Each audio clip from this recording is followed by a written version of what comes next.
Balik operasyon na ang ilang bangko sa Masbate na naapektuhan ng nagdaang bagyong Opong. Nagbabalik naman dyan si Connie Kalipay ng Philippine News Agency.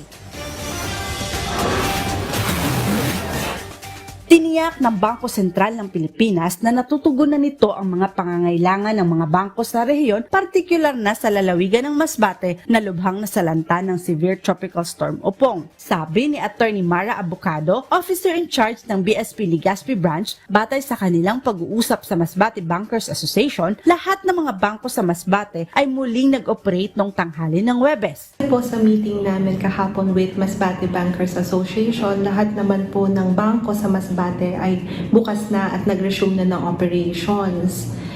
Ang main problem na lang po nila doon ay connectivity. Kaya po may mga ATMs pa po talaga na offline pa din. Ngunit ang publiko naman po ay pwedeng mag-transact over the counter. So, yun po. And si Masbate Bankers Association naman po, ginagaranti nila na yung mga banks po sa Masbate, meron pong sakto or sapat na cash na available po para sa pangangailangan ng publiko sa Masbate po.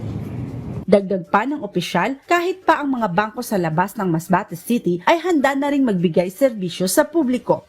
Base po sa ulat kahapon at sa impormasyon na aming nakala po ma'am, lahat nga po ng bangko ay naapektuhan ng bagyong Opong dahil nga po wala pa rin na electricity until now po sa Masbate.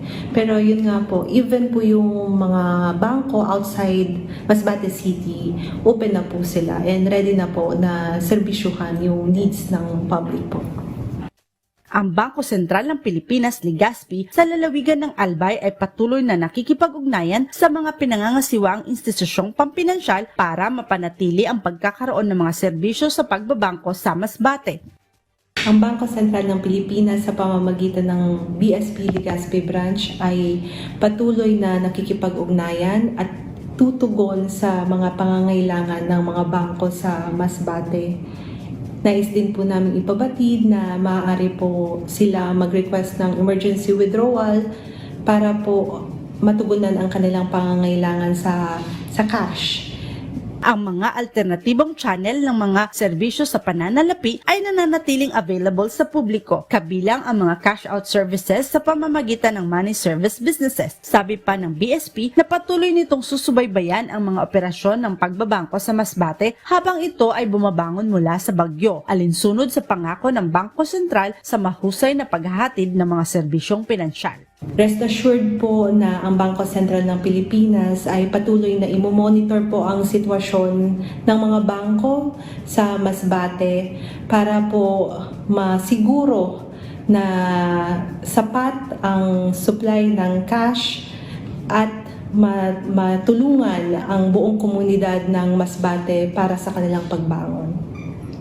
Mula rito sa Legazpi City, para sa Integrated State Media, Connie Kalipay ng Philippine News Agency.